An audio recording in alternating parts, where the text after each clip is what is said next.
अजमेरू press club में आज meet the press कार्यक्रम में अजमेर जिला पुलिस अधीक्षक जगदीश चंद्र शर्मा ने शिरकत की। सर्वप्रथम अजमेरू प्रेस क्लब के अध्यक्ष डॉक्टर रमेश अग्रवाल ने उनका फूलों का गुलदस्ता देकर स्वागत किया। इस अवसर पर शहर के कई प्रिंट और इलेक्ट्रॉनिक मीडिया के पत्रकार मौजूद रहे। सभी ने पुलिस अधीक्षक से शहर की कानून व्यवस्था, ट्रैफिक व्यवस्था को लेकर सवाल किए, जिनका पुलिस अधीक्षक ने शालीनता से जवाब दिया। पुलिस अधीक्षक ने बताया कि शहर में बढ़ रही नकबजनी, चोरी, हत्या और लूट की वारदातों पर पुलिस ने लगाम लगाई है, जिसके कारण नकबजनी जैसी वारदातों का ग्राफ शहर में कम हुआ है। साथ ही कानून व्यवस्था पर किए गए सवाल पर पुलिस अधीक्षक ने शहर में बुजुर्गों और अकेले निवास करने वाले लोगों के लिए कहा कि शहर के बुजुर्ग जिला पुलिस को अपना बेटा समझे और यदि वे कहीं बाहर जाते हैं तो पुलिस को सूचना देकर जाएं, ताकि आपके पीछे से घरों में होने वाली वारदातों को रोका जा सके।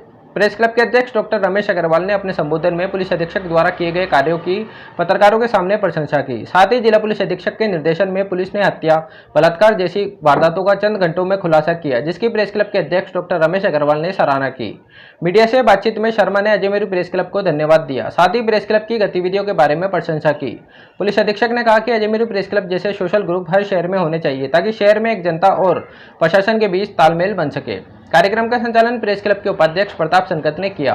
अंत में प्रेस क्लब के महासचिव राजेंद्र गुंजल ने सभी का आभार प्रकट किया। इस अवसर पर प्रेस क्लब के सदस्य अब्दुल सलाम कुरैशी, फराज सागर, सैयद सलीम, रजनीश रोहिला, शरद शर्मा, विजय हंसराजानी, सत्यनारायण जाला, अतुल दुबे, राजकुमार पारिक, धर्मेंद्र प्रजापति, अभिजीत दवे, नेमीचंद तंबोली, सादिक अली, अनिल गुप्ता, सुभाष चांदना, सूर्यप्रकाश गांधी सहित अन्य सदस्य मौजूद रहे।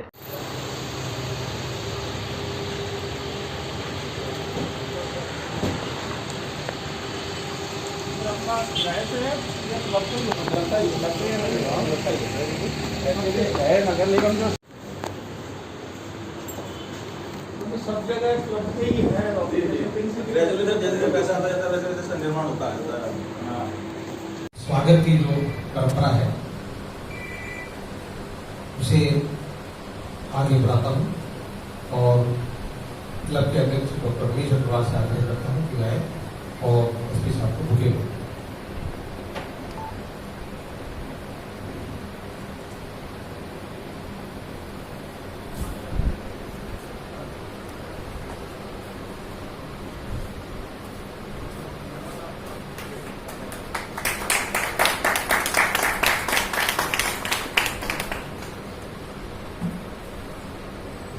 मैं क्लब के महासचिव राजेंद्र गुंजल जी से आग्रह करूंगा कि भाई और अजमेरू प्रेस क्लब की एक स्मारिका है, एसपी साहब उसका अध्ययन करें, देखें कि अजमेरू प्रेस क्लब किन किन गतिविधियों में लिप्त है। तो मैं आपसे आग्रह करता हूँ क्या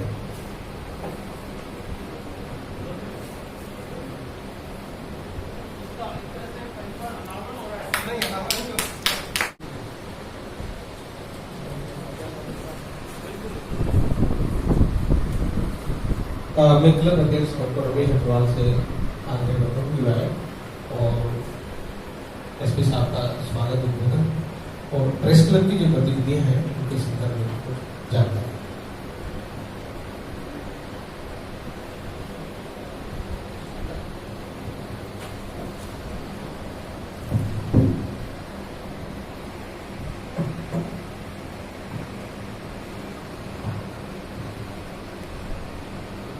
सम्मानीय एसपी साहब, अजमेरू प्रेस क्लब परिवार के मेरे सभी साथियों, आज फिर एक बार हमारे क्लब की एक एकेडमिक गतिविधि अंजाम आ रही है। जैसा कि अभी मुझे कहा गया कि मैं इससे पहले कि आगे की कार्रवाई शुरू हो, क्लब के बारे में बहुत संक्षेप में मैं बताना चाहता हूँ कि अजमेरू प्रेस क्लब अजमेर में 20 साल से एक्टिव है। 20 साल पहले इसकी स्थापना हुई थी। इससे पहले एक क्लब शहर में जो गांधी भवन है छत पे 2 कमरों में संचालित होता था और पिछले 4 साल से ये चौथा साल है, 3 साल पूरे हो चुके हैं, ये क्लब को ये नया भवन प्राप्त हो गया है और यहाँ पे जो भी सपने थे अजमेरू प्रेस क्लब के वो अब पूरे हो रहे हैं। यहाँ पे बहुत सारी गतिविधियाँ होती है और मैं बड़े गर्व के साथ आपको बताना चाहता हूँ कि अजमेरू प्रेस क्लब समग्र अजमेर शहर की एकमात्र ऐसी संस्था है जो 12 महीने 365 दिन सक्रिय रहती है। हर दिन यहाँ पर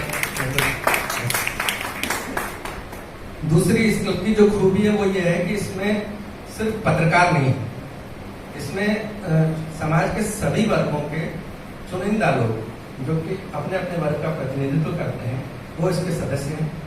इसमें पत्रकार भी हैं, सक्रिय जो प्रमुख सदस्य हैं वो पत्रकार ही हैं।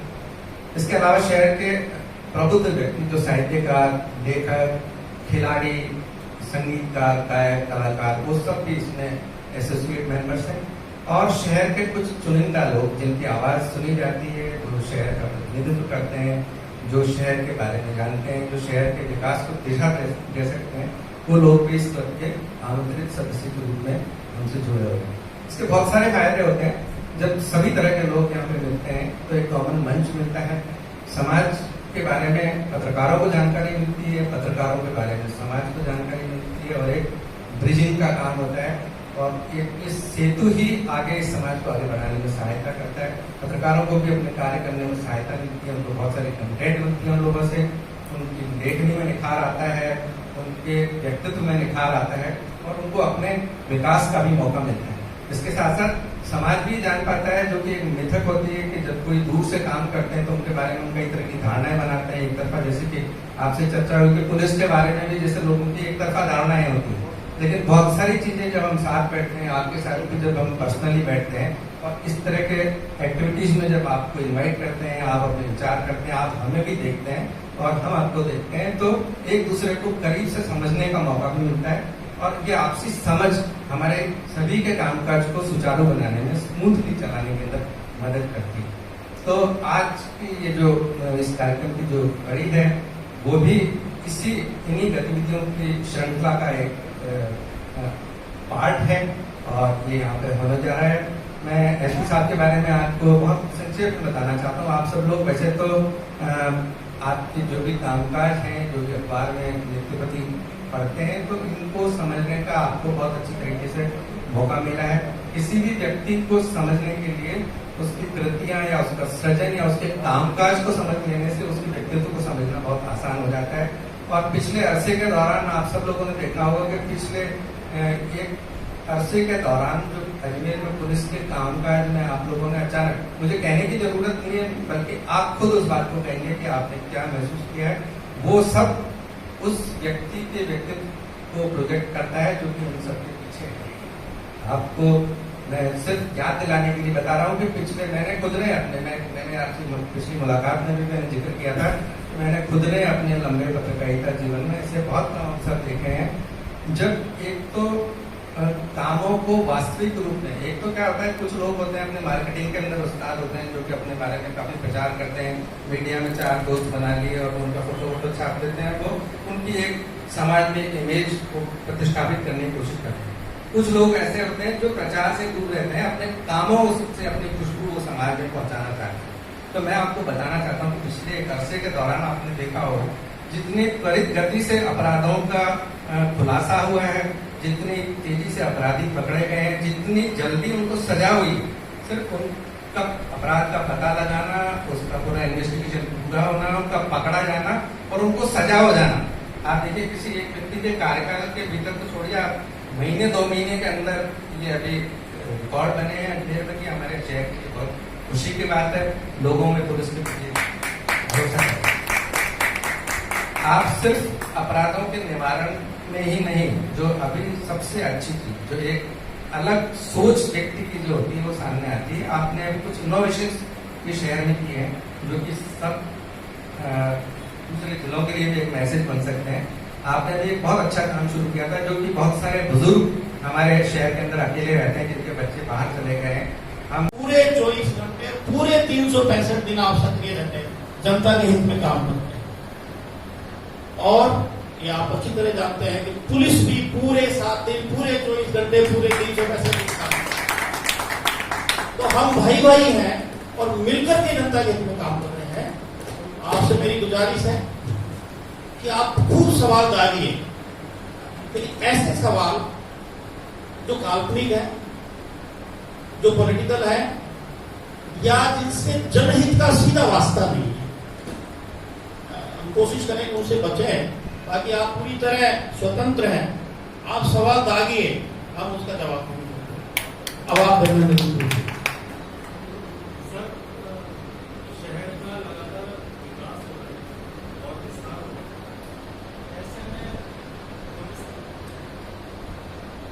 ऐसे में शहर का जो लगातार विस्तार हो रहा है और विकास हो रहा है, खासकर अपना किशनगंज थाना क्षेत्र है, वो इलाका जहाँ नई कॉलोनी और नई आबादी क्षेत्र कॉमर्शियल इलाके और डेवलप है, लेकिन देखा जाए तो सभी थाना क्षेत्रों में किशनगंज थाना क्षेत्र का जो एरिया है वो काफी बड़ा है। पिछले 3 साल पहले अपने जिला पुलिस की तरफ से सर एक नया थाना खोलने के लिए मुख्यालय में एक प्रस्ताव बनाने भेजा था। तो कृपया उस प्रस्ताव के बारे में बताएं, क्योंकि वो नया थाना युवा उपाध्याय नगर विस्तार में खुलना था और उससे ये फायदा होता कि एक किशनगंज थाना क्षेत्र कम हो जाता और पुलिस की जो नियमित व्यवस्था निगरानी व्यवस्था है और भी पुलिस की मतलब हर जगह पहुंच पाती। तो प्लीज बताएं वो उस प्रस्ताव का। आपका कहना बिल्कुल सही है।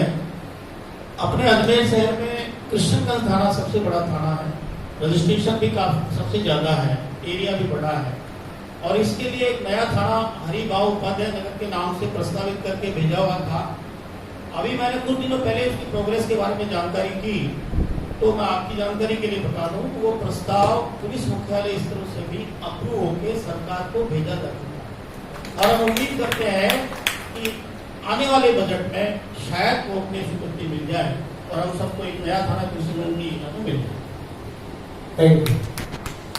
हमारे साथी हैं सतीश बंसल जी, उन्होंने एक सवाल भेजा है और सवाल ये है कि अजमेर फोरम नामक एक संस्था जो है वो मदार गेट के कारोबारियों प्लस पुलिस, इन 3 संस्थाओं ने मिलकर मदार गेट की जो ट्रैफिक व्यवस्था है और वहाँ जो ठेले खड़े होते हैं उस व्यवस्था को लेकर एक सुधार किया।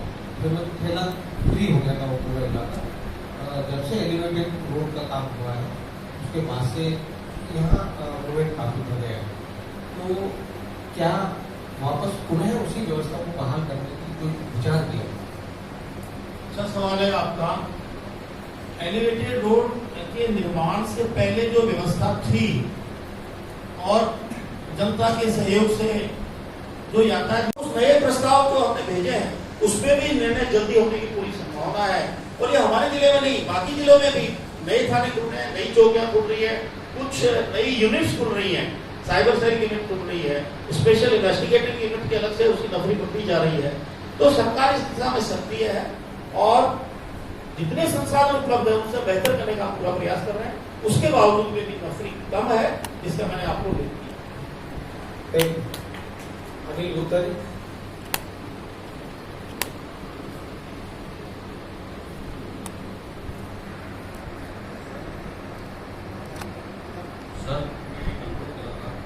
अजमेर में इतनी शक्ति चलती है, पुलिस की खूब शक्ति है और गश्त भी बराबर से हो रही है, उसके बावजूद चोरियों का सिलसिला नहीं रुका।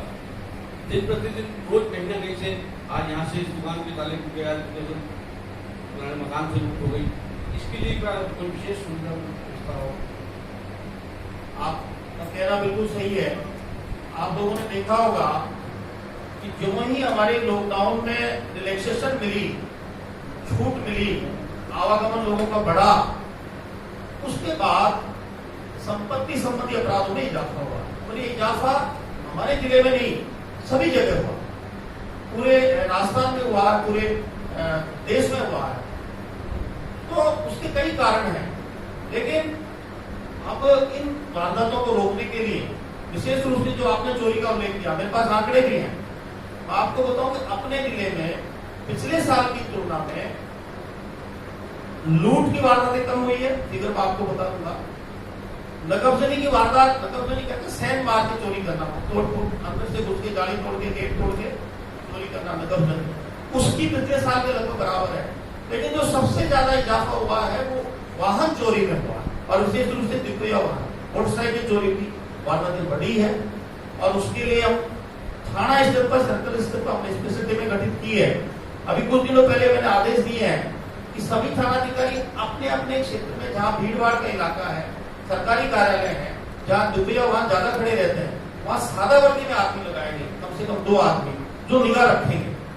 और अभी स्पेशल टीमों का नतीजा हमें मिलने लगा है। पिछले 1 महीने से आपने देखा होगा कि लगभग 150 से 200 मोटरसाइकिल हमारे थानों में बरामद की है। लगभग 30 मोटरसाइकिल एक भी थाने ने बरामद की है, 30-32 के आसपास ब्यावर सदर ने बरामद की है, कृष्णगंज थाने ने बरामद की है, गांधीनगर थाने ने बरामद की है, अभी रिसेंटली आदर्श नगर थाने ने बरामद की है। और हमारी टीमें लगातार काम कर रही है। तो हम पूरा प्रयास कर रहे हैं कि वाहन चोरी पे अंकुश लगे और जो चोरियां हुई है उनकी रिकवरी हो, उनके पॉजिटिव अरेस्ट हो, उनके खिलाफ चालान पेश हो, और उसमें हमें लगातार सफलता भी मिल रही है।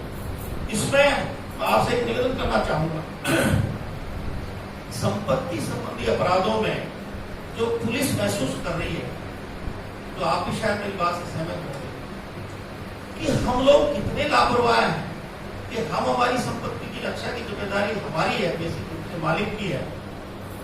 लगातार आपने पढ़ा होगा न्यूज पेपर्स में, ऐसे घरों में ज्यादा चोरी नकबनी हो रही है जो सूने पड़े, जो छोड़ के चले गए, जो अपने पड़ोसी को भी बता के नहीं जाते। हमने ये भी मैसेज कराया कि अगर आप पड़ोसी आपके कोई नहीं है, दूर दराज में आप, तो आप संबंधित थाने में बता के जाए, बीट कांस्टेबल को बता के जाए। अधिकांश जो वारदातें हुई है वो ऐसे घरों में हुई है जो सुने थे, 1 दिन के लिए, 5 घंटे के लिए, 2 दिन के लिए सुने थे।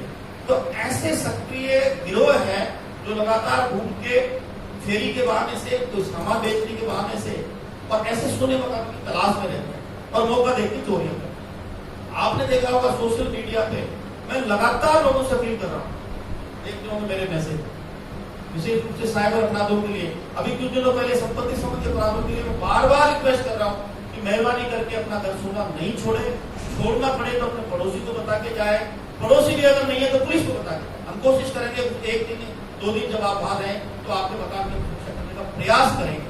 लेकिन अगर आप सजग पड़ोसी हैं, पड़ोसी धर्म को निभाना जानते हैं, तो अच्छे पड़ोसी बनिए, अच्छे पड़ोसी से अच्छी उम्मीद कीजिए। ऐसा कोई पड़ोसी नहीं होगा जो किसी इमरजेंसी में आपकी मदद नहीं करे, लेकिन आप बताओ तो सही, आप पड़ोसी में विश्वास तो करो। मैं 1 दिन के लिए बाहर जा रहा हूँ, आपको चाबी दे के जा रहा हूँ, आप मुझे निगाह रखें। मैं समझता हूँ कि शायद ही कोई ऐसा पड़ोसी होगा जो उसका अपने धर्म को नहीं निभाएगा। तो मेरी जनता से आपके माध्यम से अपील है कि जो चोरी संबंधी, नकबनी संबंधी अपराध बढ़े हैं, उसमें कहीं कहीं हमारी खुद की भी कहीं लापरवाही या ये भावना कि 2 घंटे में आ रहे हैं, 5 घंटे में आ रहे हैं। अपराधी बहुत सजग हो गए, अपराधी हर जगह हो गए। पहले अपराधियों की गिनी चुनी कुछ समुदाय होते थे, विशेष होते थे, लेकिन एरिया होते थे, फला एरिया के चोर, फला एरिया के चोर। अब ऐसा नहीं है, अब पता नहीं है, तो आदमी की फितरत बदल गई। अब वो आइडेंटिफाइड जो चोर थे उससे कहीं ज्यादा चोरों की संख्या बढ़ गई। इसलिए मेहरबानी करके हमें भी अपनी जिम्मेदारी समझनी चाहिए, जनता को भी समझनी चाहिए, और विशेष रूप से चोरी नकबनी में अगर हम घर छूना नहीं छोड़ेंगे या आवश्यकता होने पर अपने पड़ोसी को या पुलिस को बता के जाएंगे, तो उससे भी हमारी वारदातें काफी कम होगी। जो वारदात हुई है उनको खोलने का प्रयास कर रहे हैं और आपके सामने रिजल्ट आएंगे। कुछ हमारे रिजल्ट आने लगे, आने वाले दिनों में हम और इसमें अंकुश लगाएंगे। रात्रि गश्त और नाकाबंदी की भी हमने माकूल व्यवस्था की है, उसके लिए हमने अलग से अभी विस्तृत आदेश जारी किए हैं और उसके ऊपर सादिक भाई,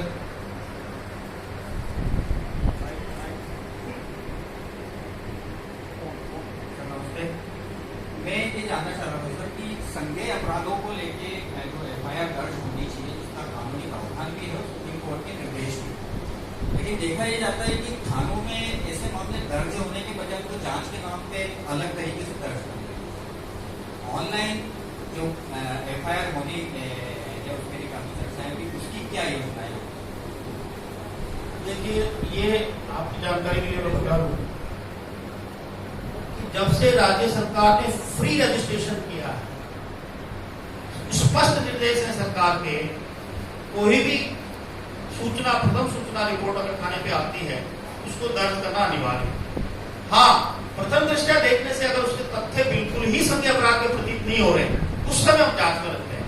लेकिन प्रथम दृष्टया देखने से अगर संज्ञेय अपराध कारित हो रहा है तो उसकी एफआईआर दर्ज करने के स्पष्ट निर्देश है, स्पष्ट प्रावधान है, और उसी का नतीजा है कि पिछले साल की तुलना में अपराध भी बढ़े हैं, लेकिन रजिस्ट्रेशन फ्री होने की वजह से लगभग 1100 मुकदमे, 31 जुलाई तक का फिगर बता रहा हूं, 6,800 समथिंग पिछले साल जुलाई तक मुकदमे टोटल दर्ज हुए इस जिले में, और अब की बार 8,011 मुकदमे दर्ज हो चुके हैं। लगभग 1100 मुकदमे अधिक दर्ज हुए हैं।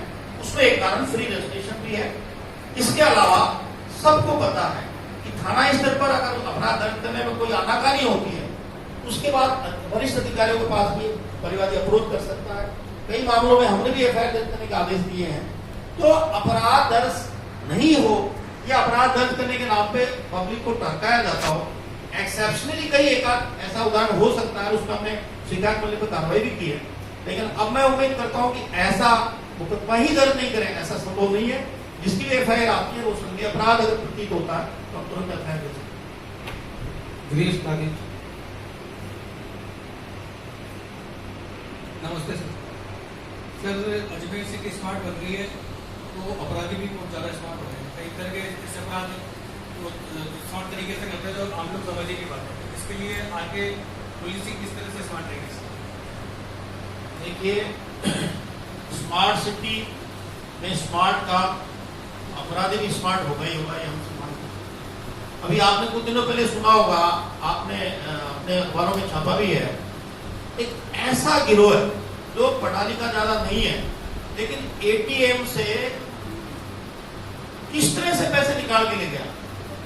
कोई तोड़फोड़ नहीं की उसने, छेड़खानी नहीं की, अपना दिमाग का उपयोग करके, तो उसका टेक्निकल सिस्टम है, उसमें हल्की सी छेड़खानी करके और कईयों के पैसे ऊपर साफ करके। संयोग ये रहा कि हमारी पुलिस तत्काल सक्रिय हुई और उस गैंग को अपने विदिन 3-4 आवर्स से हमने पकड़ लिया। लेकिन ये इतने शातिर होते हैं कि एक वारदात में जो भी पैसा ये चोरी करते हैं उसको तुरंत दूसरे आदमी के साथ, तीसरे चौथे आदमी के साथ तुरंत काफी दूर भेज देते हैं। अपराधी को पकड़ना फिर भी आसान होता है, उससे कैश की रिकवरी करना बड़ा मुश्किल हो जाता है। और रिकवरी में जो हमारी सीमाएं आप सबको ध्यान है, तो स्मार्ट सिटी के साथ साथ जो अपराध बढ़ेंगे उसके लिए विशेष रूप से जो साइबर क्राइम जो बढ़ रहे हैं उसके लिए हमने अलग से स्पेशल टीम गठित की हुई है। यदि उसकी स्वीकृत नौकरी केवल 7-8 लोगों की है, उसके बावजूद भी मैंने उसमें करीब 17-18 आदमी लगा रखे हैं जो टेक्निकली एक्सपर्ट हैं। उनको समय समय पर हम ट्रेनिंग दिलवाते हैं, साइबर एक्सपर्ट से ट्रेनिंग दिलवाते हैं। और इसके अलावा जो हमारा आसूचना तंत्र है, आपने सुना होगा प्रत्येक थाने पे एक आसूचना अधिकारी है जो सिविल उसमें रह करके अपने इलाके में घूमता है और इस तरह अपराध और अपराधी के बारे में सूचनाएं लेता है। वो सूचनाएं हमारी काफी पहले की तुलना में बढ़ी है। साइबर हमारी टीम पहले की तुलना में सक्रिय हुई है और अलग अलग अपराधों के लिए राज्य सरकार की स्तर पर अलग अलग यूनिटें गठित हुई है। आपको पता है महिला अत्याचार को रोकने के लिए एक सिकाऊ यूनिट अलग से गठित हुई है जिसका प्रभारी एडिशनल एसपी स्तर का अधिकारी होगा। इसी तरह SC/ST सेल के लिए अलग से इन्वेस्टिगेशन यूनिट है। इसी तरह जो पोक्सो कानून बना है उसमें स्पेशल प्रोविजंस किए हैं, उसकी इन्वेस्टिगेशन उच्च अधिकारी द्वारा हो, तत्काल हो, क्वालिटेटिव हो और उसका तुरंत निस्तारण करके नतीजा न्यायालय में पेश करें। तो हर दृष्टि से पुलिस भी स्मार्ट बनने का पूरा प्रयास कर रही है और उसके लिए सरकार भी हमें पूरी मदद कर रही है और उम्मीद है कि आने वाले दिनों में भी हमें स्मार्ट बनाने के लिए, पुलिस को स्मार्ट बनाने के लिए सरकार की तरफ से पूरा सहयोग। धन्यवाद। अभिजीत, अपराध नियंत्रण पुलिस की सबसे बड़ी पार्ट ऑफ ड्यूटी है। उसी तरीके से सिटी के ट्रैफिक को कंट्रोल करना भी बहुत महत्वपूर्ण है। और जिस तरह का सिटी ट्रैफिक हम कई सालों से देख रहे हैं, कई तरह के प्रयास भी हुए हैं, लेकिन उसके बावजूद भी मोटा सुधार कोई भी देखने को नहीं मिल रहा है। और कोर्ट में खास यह है कि एलिवेटेड रोड के काम के चलते कई जो प्रोजेक्ट सिटी में चल रहे हैं उसके चलते शहर का एक सबसे बड़ा हिस्सा जो है जहाँ पर सबसे ज्यादा कंजेशन रहता है ट्रैफिक का, वो बहुत ज्यादा गड़बड़ाया हुआ है। तो ऐसे में ट्रैफिक को एक टॉप प्रायोरिटी रखते हुए वहां पर नफरी ज्यादा बढ़ाते हुए किस तरीके से और बेहतर किया जा सकता है, कुछ भी खास है। अभी सहयोग से, हालांकि कोरोना के चलते स्कूल कॉलेजेस बंद हैं, तो वो एक परमानेंट जो ट्रैफिकिंग है उसका भी इतना लोड नहीं है। लेकिन चूंकि स्टेशन रोड से लेकर कचहरी रोड और यहाँ से आगरा गेट से होते हुए नसिया तक का ये रोड है जो शहर का हाईएस्ट कंजस्टेड रोड है ट्रैफिक के पॉइंट ऑफ व्यू से। तो उस लिहाज से ट्रैफिक को कितनी प्रायोरिटी रखते हैं वो। दूसरा सवाल मेरा यह है सर कि जो सांस्कृतिक प्रदूषण अभी इस वक्त बना हुआ है मॉडर्नाइजेशन के नाम पे या किसी भी रूप में, तो निर्भया स्क्वाड बनी हुई है सर, तो निर्भया स्क्वाड अजमेर में किस तरह काम कर रही है? हमने लंबे समय से सुना नहीं कि पहला ट्रैफिक से रिलेटेड है। अभी उससे पहले भी अपनी ट्रैफिक संबंधी चर्चा हुई है। ये बात बिल्कुल सही है कि अभी हमारे स्कूल कॉलेजेस बंद हैं अभी आपने सुना होगा 1 सितंबर से 9th क्लास एंड अबव के स्टूडेंट्स की स्कूल शुरू होने वाली है। तो निश्चित रूप से वाहनों की आवाजाही बढ़ेगी, ट्रैफिक की समस्या और बढ़ेगी, ये हमारी नोटिस में है। और उसके लिए ट्रैफिक की जो नफरी वाला सवाल है, हमने पहले भी ट्रैफिक की नफरी जो स्वीकृत नफरी है यहाँ शहर में, उससे करीब 1.25 गुना आपने दे रखी है। अभी भी हम देंगे, लेकिन उसके लिए हमने अभी आने वाले कुछ दिनों में ही ट्रैफिक डीवाईएसपी की अध्यक्षता में और आप लोगों की सहयोग लेके, कुछ एनजीओ का सहयोग लेके, कुछ व्यापारिक संगठनों का सहयोग लेकर के एक एक्शन प्लान हम बनाएंगे कि पर्टिकुलरली जो कंजेस्टेड एरिया है जहाँ निर्माण कार्य चल रहा है, उनका ट्रैफिक किस तरह सुचारू हो, उसमें आप सब लोगों की व्यापारिक संगठनों की राय लेकर के और एक्शन प्लान बनाएंगे, उसको लागू करने का पूरा प्रयास करेंगे। और उसमें नफरी की कोई कमी नहीं होगी, उनको एक्स्ट्रा फोर्स हम देंगे, लाइन से देंगे, और हम कोशिश करेंगे कि हमारी यातायात व्यवस्था सुचारू रूप से चले।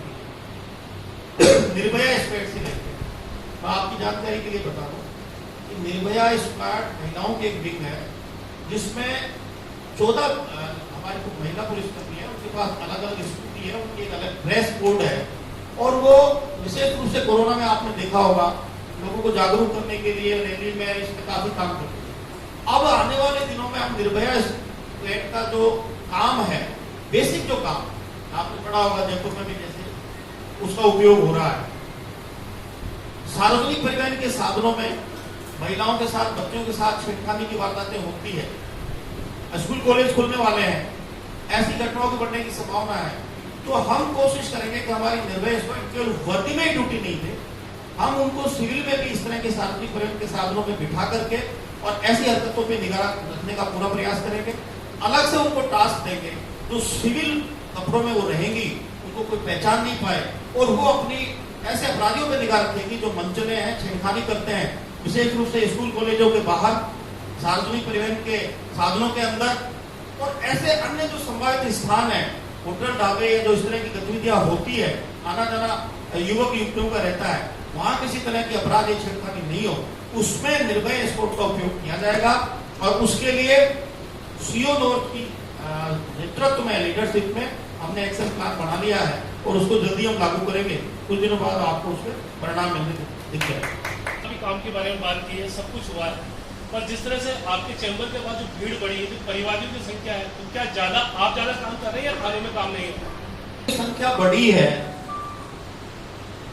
या पहले परिवारों की संख्या कम थी? आपने कैलकुलेट कर रखा है क्या? मैं एक चीज आपके लिए बता दूं, पुलिस का काम फील्ड का, ऑफिस का दोनों है, मिला के काम। फील्ड में भी जाना आवश्यक है, फील्ड का काम भी देखना आवश्यक है, ऑफिस का काम देखना भी आवश्यक है। जहां तक परिवादियों का सवाल है, परिवादी प्रतिदिन लगभग 3-4 बजे से लेकर 6-7 बजे तक परिवादियों को सुना जाता है, वो आपने भी देखा होगा। परिवादी जो मैं मेरा अनुभव बता रहा हूँ, अब तक जो परिवादी हमारे सामने आ रहे हैं, मेरे सामने जो आ रहे हैं, उसमें करीब 30 से 40% ऐसे मामले आ रहे हैं जो एक ही परिवार के संबंध में।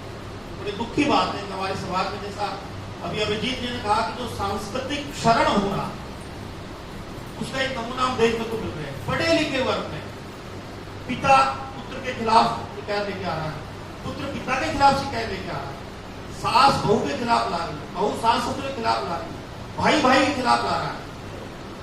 एक ही परिवार के लोग और वे इसकी तक शिकायत लेके आते, उस समय बड़ा दुख होता है कि ये क्या हो रहा है हमारे समाज में। जो परिवार के लोग मिलकर के यूनाइटेड रहते थे, बड़ों बुजुर्गों का सम्मान करते थे, आज वो लगभग खत्म सा हो रहा है। आज हम इतने स्वार्थी हो गए हैं कि हम अपने बुजुर्गों को ख्याल नहीं रख पाते हैं।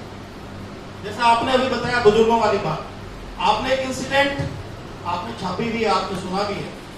एक बुजुर्ग महिला जिसके बच्चे बाहर रहते थे, धनाढ्य परिवार से, किसी को अपने यहाँ नौकरी पे रख लिया, उसमें विश्वास कर लिया, उस आदमी ने उस महिला का विश्वास जीत लिया, और विश्वास जीतने के बाद उसके साथ जो चीटिंग की और अंत में उसको एक तरह से मारने का प्रयास किया,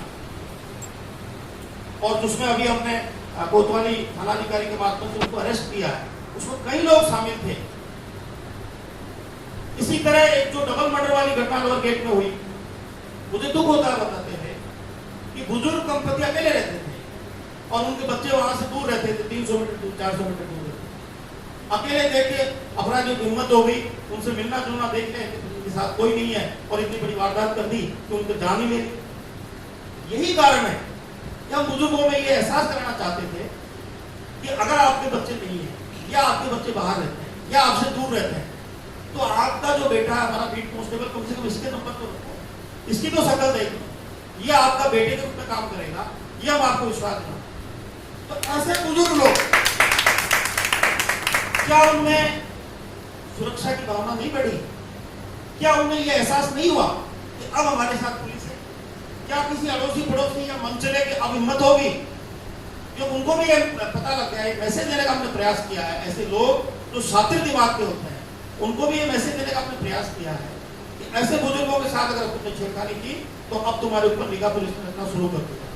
अब उनके भी बेटे उनके साथ खड़े हैं, उनके बेटे बाहर रहते हो या नहीं हो, लेकिन अब पुलिस का हमारा बीट कांस्टेबल उनका बेटा है जो ऐसे लोगों पर निगाह रखेगा और उनको सुरक्षा का एहसास कराएगा। तो कहने का आशय मेरा यही है कि ऐसे मामलों में जो परिवादी आते हैं, परिवादियों को उनको सुनना पड़ता है, उनको समझाना पड़ता है और इसके लिए अलग अलग स्तर के प्रयास कर रहे हैं। सीओ अपने स्तर पर सुनता है, डीएसपी अपने स्तर पर सुनता है, एसपी अपने स्तर पर सुनता है, लेकिन जो एसपी के स्तर पर भी परिवादी आ रहे हैं उनमें से 30 से 40% मामले पारिवारिक हो, परिवार के लोगों में एक दूसरे के खिलाफ हो। तो क्या हमारे सोसाइटी का ये धर्म नहीं है कि हमारे जो सामाजिक मूल्य हैं, जो हमारी परंपराएं हैं, जो हमारे नैतिक मूल्य हैं, उनको रोकने के लिए हम सब मिलकर प्रयास करें? कम से कम परिवार का मामला पुलिस तक जाए, ऐसा तो नहीं हो, उस पर तो हम रोक लगाने का प्रयास करें। इसमें हम कोशिश करेंगे, कुछ एनजीओ की भी मदद लेंगे। और मैं आपकी जानकारी के लिए बता दूं, जो बुजुर्गों की सुरक्षा के लिए हमने अभियान शुरू किया है, उसको हम और विस्तार देने जा रहे हैं। विशेष रूप से समाज के 3 वर्ग जिनके साथ इस समय सबसे ज्यादा अपराध हो, बुजुर्ग आदमी, महिलाएं और छोटे बच्चे और बच्चियां। आप रोज अखबारों में पढ़ रहे हैं, क्या हो गया हमारे समाज को? 4 महीने की बच्ची, 4 साल की बच्ची, 6 साल की बच्ची, निर्ममता से उसके साथ बलात्कार करके उसकी हत्या करके। इस समाज के लोग हैं हम। ऐसे लोगों को जो विकृत मानसिकता के हैं, उन पर नियंत्रण रखने के लिए सामाजिक संस्थाओं के सहयोग से हम एक और अभियान शुरू कर रहे हैं। और जो बीट कांस्टेबल वाला जो इश्यू है, बीट कांस्टेबल एक बीट में एक होता है, बीट लंबी चौड़ी होती है। तो अब हम नेक्स्ट चरण में ये कोशिश कर रहे हैं कि हमने लिखित में भी आदेश जारी किया, आप लोगों ने देखा होगा, प्रत्येक एसएचओ से कहा कि आप अपने क्षेत्र के ऐसे बुजुर्ग दंपत्ति या एकल आदमी जो अकेला रहता है, उनको चिन्हित करो, उनकी लिस्ट बनाओ और उसी मोहल्ले में जहां बुजुर्ग रहते हैं, उसी मोहल्ले का कोई स्वयंसेवी युवक, कोई एनजीओ, कोई ऐसा सामाजिक कार्यकर्ता जो स्वेच्छा से उस बुजुर्ग की देखभाल के लिए तैयार हो, उसका रजिस्ट्रेशन करो, उनको आपस में मिलाओ। और ऐसे परिवार, नए युगल जिनके छोटे बच्चे हैं लेकिन उनके माँ बाप नहीं है, बच्चों के दादा दादी नहीं है या नाना नानी नहीं है, और ऐसे बुजुर्ग जिनके बच्चे नहीं है या बाहर रहते हैं, उनको आपस में मिलाओ और उनको मिला करके बुजुर्गों को पोते पोती मिल जाए और पोते पोती को दादा दादी मिल जाए, नाना नानी मिल जाए। और इसके लिए सभी स्वयंसेवी संगठन, आपके माध्यम से प्रेस से भी अपील करूंगा कि ऐसे लोग आगे आए। हम बुजुर्गों को चिन्हित करके बहुत जल्दी उनकी सूची जारी करने वाले हैं और उसी मोहल्ले के जो भी सामाजिक कार्यकर्ता उनकी सेवा के लिए तत्पर होंगे, चाहे वो युगल दंपत्ति हो, चाहे अकेले हो, कोई नौजवान हो, उसका हम सार्वजनिक रूप से सम्मान भी करेंगे और ये कोशिश करेंगे कि समाज में ऐसे लोगों की आवश्यकता है जो अपने स्वार्थ से परे जाकर के अपने मोहल्ले के किसी बुजुर्ग की देखभाल में अपने आप को समर्पित करता है। और उसमें आप लोगों का सहयोग भी हम आपसे वांछित है, मांगते हैं।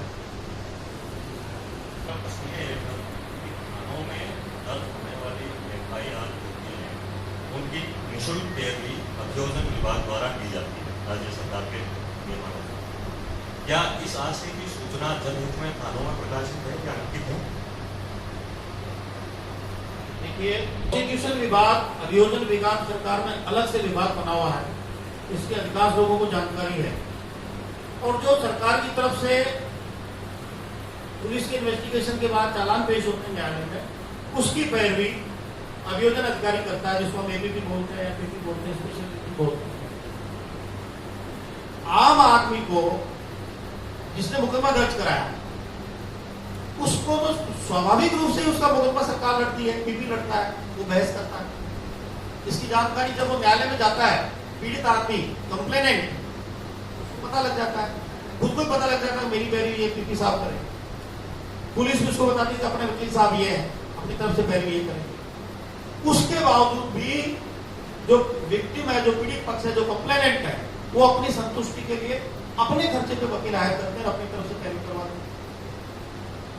तो सरकार की तरफ से पूरी व्यवस्था है, इसकी जानकारी सबको है, क्योंकि आपको पता है कि कंप्लेनेंट जब कोर्ट में ट्रायल होगी तो सबसे पहले कंप्लेनेंट को तो बुलाएंगे। अभियोजन अधिकारी का नाम पता मुद्दा अशा इतना सा ये कि थाने पे ऐसा दर्ज करवा दिया जाए। आप ऐसा है कि अभियोजन अधिकारी से एक पीड़ित का सीधे मिलकर के उससे कोई अपेक्षा रख सकता है क्या? जब तक पुलिस की इन्वेस्टिगेशन होकर के उसके सामने नहीं जाएगी, पीपी के सामने चालान पेश नहीं होगा, उससे पहले पीड़ित आदमी पीपी से क्या अपेक्षा कर सकता है, क्या सहयोग मांग सकता है? निःशुल्क पैरवी ही होती है।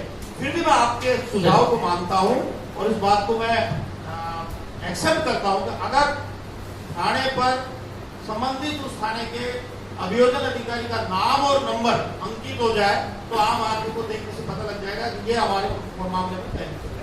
तो आपकी बात से मैं सहमत हूं, ये हम जल्दी अंतिम करें। सर, अभी कुछ प्रकरणों को छोड़ के अगर हम बैकडेट में देखें तो अनुसंधान अधिकारी जो जांच करके अपने साक्ष्य आरोप पत्र कोर्ट में पेश करते हैं, बाद में कई आईओएस पे ट्रांसफर हो जाते हैं। अभी गत दिनों में देखा गया कि कोर्ट ने 6 बार आदेश देने के बाद भी सीआई स्तर के अधिकारी कोर्ट में नहीं आए तो आखिर वारंट निकालना पड़ा। तो ऐसा कोई पुलिस की ओर से कोई ठोस कदम उठाया जाता है? तो बैकडेट के जो मामले हैं उस मामलों में ना अनुसंधान अधिकारी मौके पर कोर्ट पे पहुंचे। प्रोसिक्यूशन की तरफ से जो गवाह की सूची चार्जशीट के साथ लगती है, वो सभी गवाह समय पर न्यायालय में अपनी गवाही दें, उसके बाद ही फिर ट्रायल आगे बढ़ सकती है, अन्यथा ट्रायल में काफी विलंब होता है। और विशेष रूप से अनुसंधान अधिकारी जो पूर्व में आयु रहे हुए हैं, बाद में उनका ट्रांसफर कहीं और हो जाता है। कई बार ऐसी स्थिति आती है उनको न्यायालय द्वारा बार बार तलब किया जाता है, लेकिन वो नहीं आ पाते। लेकिन ये आपको जानकारी आपको मैं बता दूं, ऐसे जो सरकारी गवाह है, चाहे वो पुलिस के हो चाहे किसी अन्य विभाग के, अगर वो गवाही में जानबूझ के देरी करते हैं तो माननीय न्यायालय द्वारा उनके खिलाफ निर्णय पारित किए जाते हैं, आदेश जारी किए जाते हैं, उनके खिलाफ विभागीय कार्रवाई भी की जाती है। जहां तक पुलिस के अनुसंधान अधिकारियों का सवाल है, पुलिस मुख्यालय द्वारा भी समय समय पर इस बाबत सभी एसपी को, सभी अधिकारियों को निर्देश जारी किए हुए हैं कि न्यायालय द्वारा किसी आईओ को गवाह के रूप में तलब करने पर उसको तुरंत अनुमति दें और उसको तुरंत अपनी गवाही के लिए न्यायालय में भिजवाएं, और इसके लिए हम पूरी तरह पालना करें।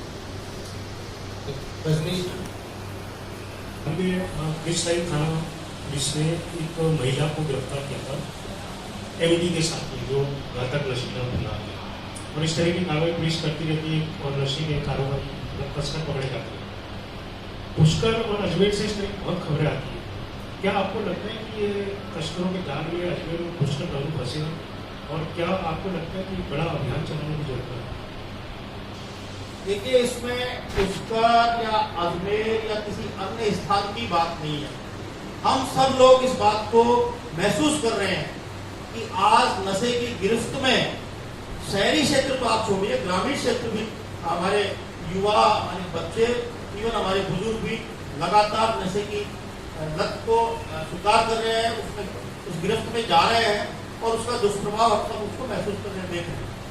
जहां तक अजमेर और पुष्कर का सवाल है, अजमेर और पुष्कर अंतर्राष्ट्रीय स्तर पर विजिटर्स के लिए, धर्मावलंबियों के लिए, यात्रियों के लिए बहुत ही प्रमुख स्थान है।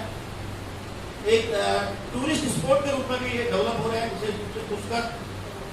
तो ऐसे क्षेत्रों में जहाँ बाहर के इंटरनेशनल लोगों का आवागमन भी ज्यादा रहता है, वहाँ इस तरह की नशे की प्रवृत्ति बढ़ती जा रही है। उस पर अंकुश के लिए हम मिलकर प्रयास करें तो उसके नतीजे बेहतर हो सकते हैं। जहाँ तक पुलिस कार्रवाई का सवाल है, मैं आपकी जानकारी के लिए बता दूं, कि एनडीपीएस एक्ट के तहत हम लगातार कोशिश कर रहे हैं कि कार्रवाई ज्यादा से ज्यादा हो।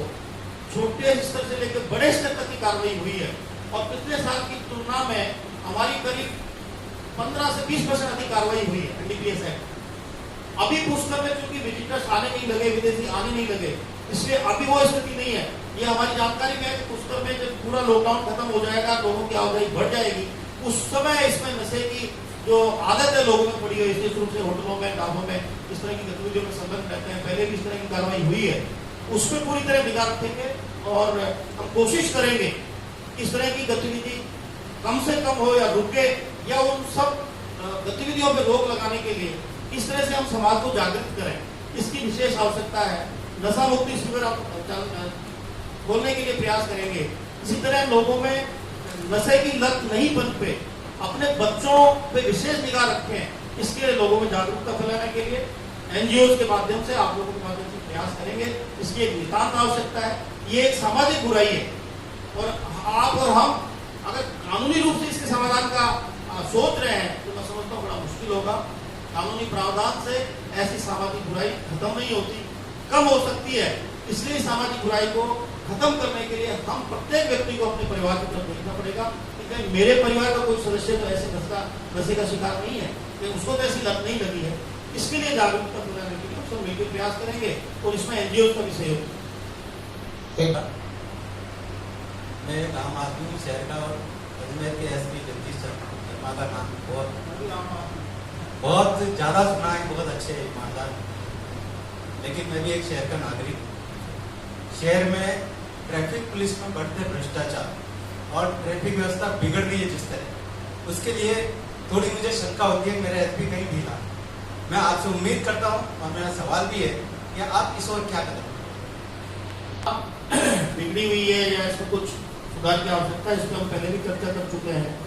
आप शायद उस समय लेट आए होंगे।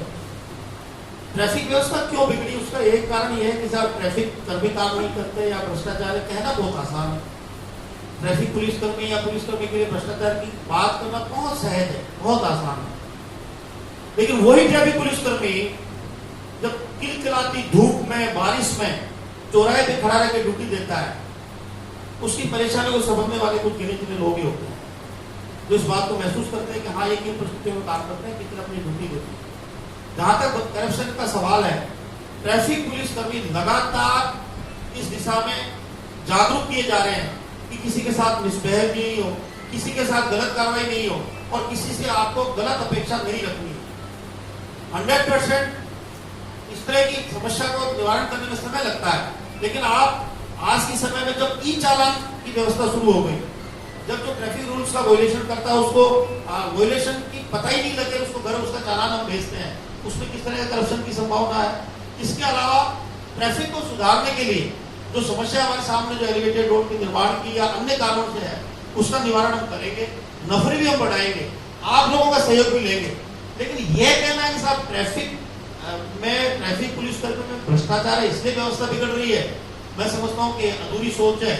और इसमें अगर हम सब मिलकर प्रयास करेंगे तो ट्रैफिक व्यवस्था हमारी पहले से दुरुस्त होगी और इसके लिए हमें मौके पे जाके हमको देखना पड़ेगा किस पर्टिकुलर जगह पे किस वजह से हमारी ट्रैफिक व्यवस्था बिगड़ी होगी। उसके लिए मैंने आपको भी बताया कि एक्शन प्लान बनेगा, उसके अलग से मीटिंग करेंगे, व्यापारिक संगठनों के साथ भी बैठक करेंगे और उसमें जो भी सबकी सहमति से निर्णय निकल कर आएगा उसको हम लागू करने का पूरा प्रयास।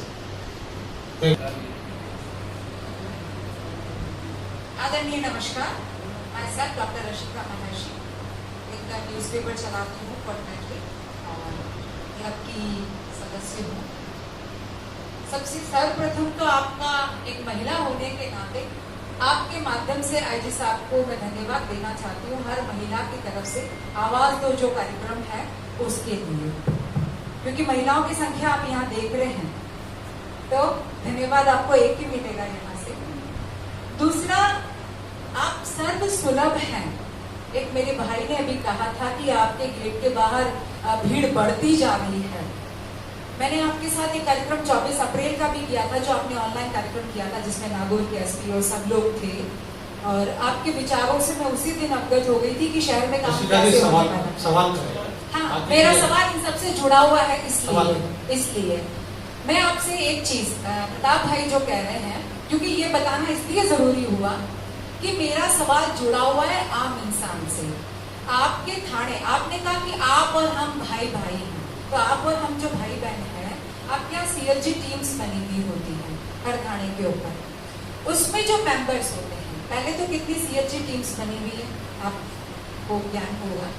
दूसरा कि जो CLG टीम में जो मेंबर्स लिए जाते हैं वो कम से कम उस एरिया के कुछ ऐसे प्रबुद्ध लोग होने चाहिए जो खुद किसी आपराधिक गतिविधि के अंदर लिप्त न हो। ये मेरा निवेदन है। और कितनी CLG टीम्स बनी हुई है, मेरा ये निवेदन है कि आप चाहें तो उन टीम्स को बढ़ाएं तो शायद अपराध की श्रेणियां कम हो सके। धन्यवाद।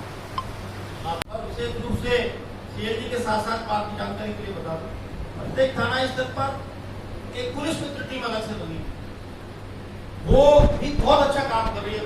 3-4 थानों में तो आप सब लोग देखते हैं, विशेष रूप से पुष्कर के क्षेत्र में। और एक सुरक्षा सखी का और एक पुलिस मुख्यालय द्वारा आदेश जारी हुआ, प्रत्येक थाना स्तर पर ऐसी महिलाएं जो जागरूक है और महिला वर्ग की समस्याओं को थाना स्तर पर उठाने के लिए सेतु का काम कर सकती है, उनकी नियुक्ति की गई है। ग्राम स्तर में ग्राम रक्षक, तो एक गांव, एक पंचायत में एक ग्राम रक्षक की नियुक्ति हुई है, जो गांव की पुलिस संबंधी, अपराध संबंधी समस्याओं का निराकरण में अपनी भूमिका निभाएगा, गांव वालों की बात पुलिस तक पहुंचाएगा, उसका एक तरह से नियुक्ति हुई है। और उनको अभी कुछ दिनों पहले हमने हमारे पुलिस नायक में बुला करके उनको कुछ बैच, कुछ उनके आइडेंटिफिकेशन के उनको दिए गए हैं, उनको एक तरह से ट्रेनिंग दी गई है, उनको प्रोत्साहित किया गया है कि अपने गाँव की जिम्मेदारी एक तरह से ग्राम रक्षक के रूप में लेंगे। और इसके अलावा जो भी सामाजिक कार्यकर्ता, जो भी NGO हमसे जुड़ना चाहता है, उसका हम पूरा सहयोग लेंगे। और आपको ये विश्वास दिलाते हैं कि आने वाले समय में इन सामाजिक संस्थाओं से, इन सामाजिक कार्यकर्ताओं के सहयोग से हम बेहतर पुलिसिंग करने का पूरा प्रयास करेंगे। Thank you. राम भाई।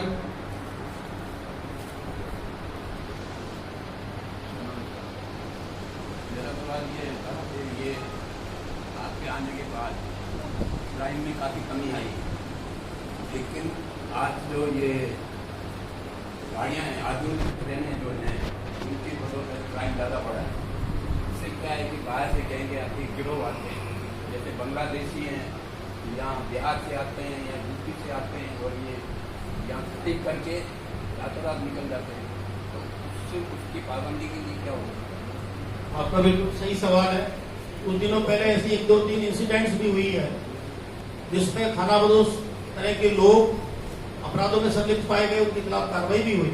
और इसके लिए हमने एक अभियान भी चला रखा है, अभी भी चला रखा है, कि प्रत्येक थानाधिकारी अपने अपने इलाके में ऐसे लोगों को चिन्हित करें जो खानाबदोश हैं, जो भिक्षावृत्ति या अन्य किसी के नाम पे अपराधों में संलग्न है, जो अवैध रूप से रह रहे हैं, और जो आपराधिक प्रवृत्ति के लोग हैं, उन पे निगाह रखें, उनके आइडेंटिटी प्रूफ, एड्रेस प्रूफ लेकर के उनको संबंधित थाने में सूचना दें।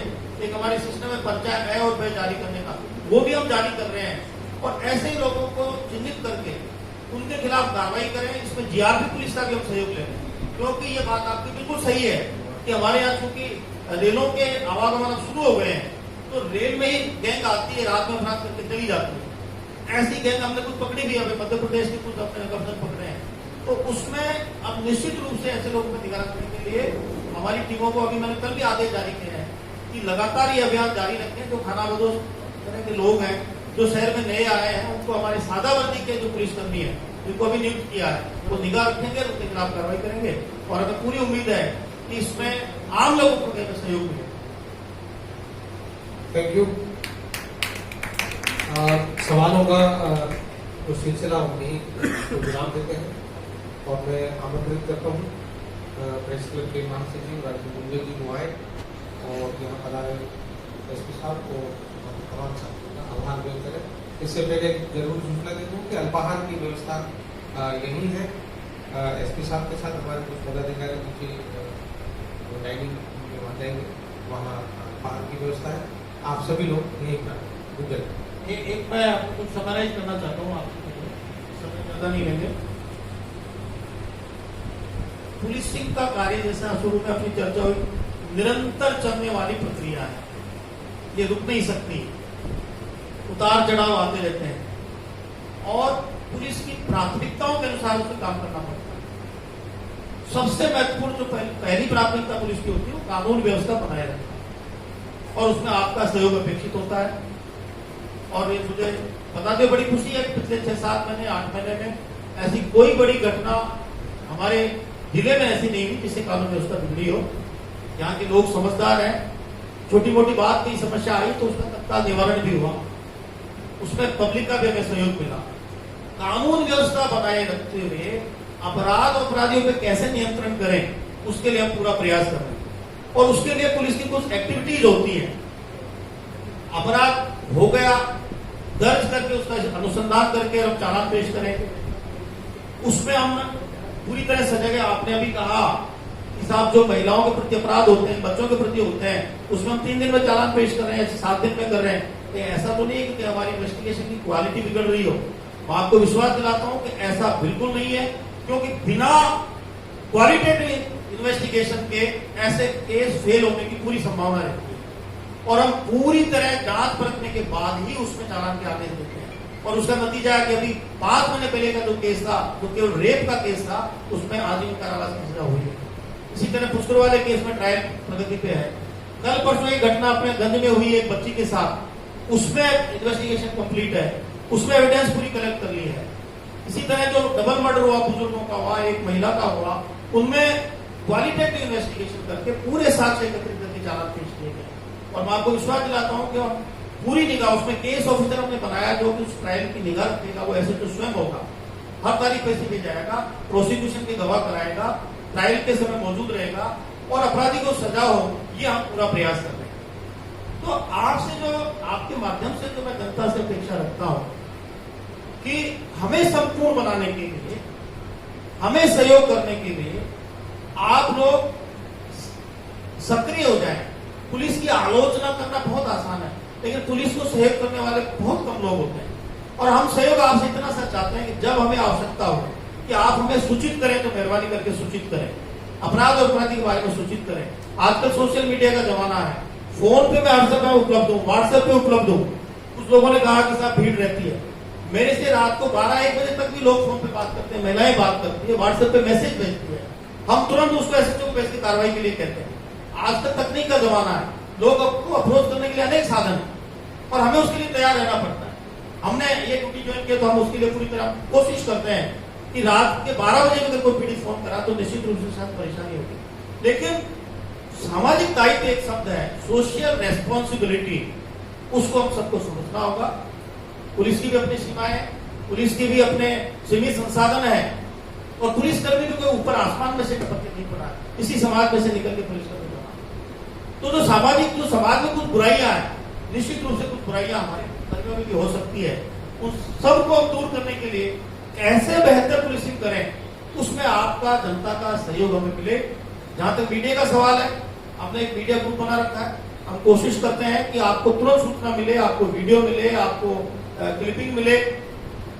पहले ये शिकायत आई थी कि उसमें समय लगता है, एसपी स्तर पर आने में समय लगता है, आपको समय पर नहीं मिल पाता। अब हमने उसके लिए बाकायदा एसपी को पुनः निर्देशित किया है कि आपको लोकल स्तर पर भी इस तरह के वीडियो मिले, आपको इस तरह से प्रेस नोट मिले। बड़े स्तर के मामले हमारे स्तर पर प्रेस नोट के माध्यम से, प्रेस कॉन्फ्रेंस के माध्यम से दिए जाते हैं, तो इसमें कोई कम्युनिकेशन गैप नहीं हो और आप और हम मिलकर के ऐसी सूचनाओं का आदान प्रदान, कुछ सूचनाएं मुझे मेरे पत्रकार बंधुओं से मिली है जिसमें हमको अपराध खोलने में मदद मिली है, मैं नाम नहीं बताऊंगा, लेकिन अगर हम सब मिलकर सजग रहेंगे और सब एक दूसरे को मदद करेंगे, पुलिस को मदद करेंगे, तो निश्चित रूप से चाहे वो अपराध संबंधी समस्या हो, चाहे ट्रैफिक संबंधी समस्या हो, हम उसको और बेहतर तरीके से उसका समाधान करेंगे। इसी सहयोग और अपेक्षा के साथ बहुत बहुत धन्यवाद। Thank you. देखिए साहब, पुलिस की भूमिका हमारे लिए बड़ी महत्वपूर्ण है और आज की न्यूज द प्रेस के मुख्य वक्ता अजमेर के एसपी साहब जगदीश चंद जी, अजमेर प्रेस क्लब के मेरे सभी साथी और शहर के अन्य मीडिया हाउस से जो आए हुए हैं उन सभी को सभी। अजय मेरू प्रेस क्लब पिछले 20 साल से यही काम कर रहा है कि पुलिस के और प्रेस के बीच अच्छे संबंध, कोई कम्युनिकेशन गैप न रहे।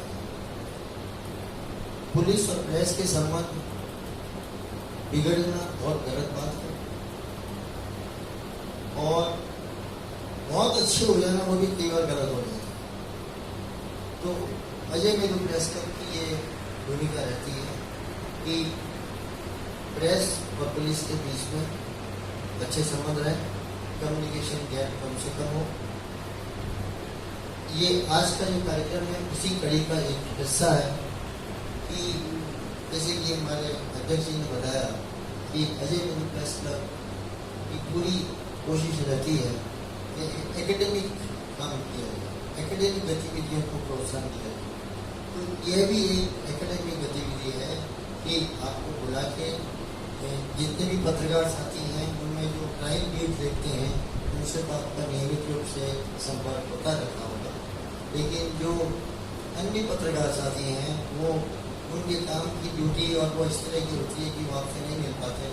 तो आज अजय मेरू प्रेस क्लब ने आज एक अवसर उपलब्ध कराया है कि सभी लोग आपके सामने, आप उनके सामने, और जिसके मन में जो बात हो वो सवाल करें।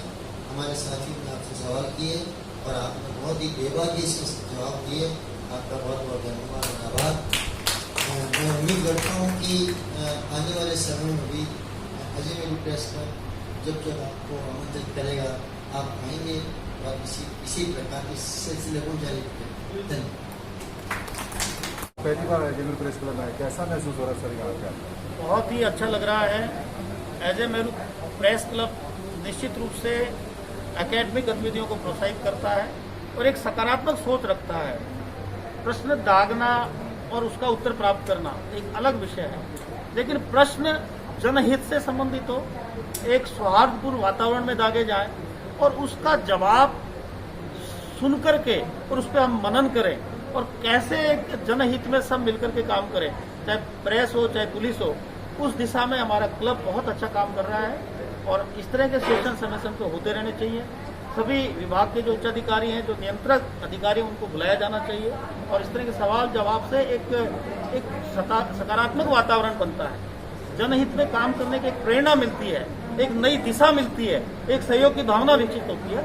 उस सभी दृष्टि से मुझे कहते हुए बड़ा गर्व है और खुशी है कि हमारा अजय मेरू प्रेस क्लब इस दिशा में सक्रिय है और बहुत अच्छा काम कर रहा है। इस तरह के कार्यक्रम आगे भी आयोजित करता रहे ताकि इस तरह जो भी समस्या जनहित से जुड़ी हुई है और जो पुलिस से संबंधित है उसके में जानकारी मिले और उसका निराकरण का अवसर मिले।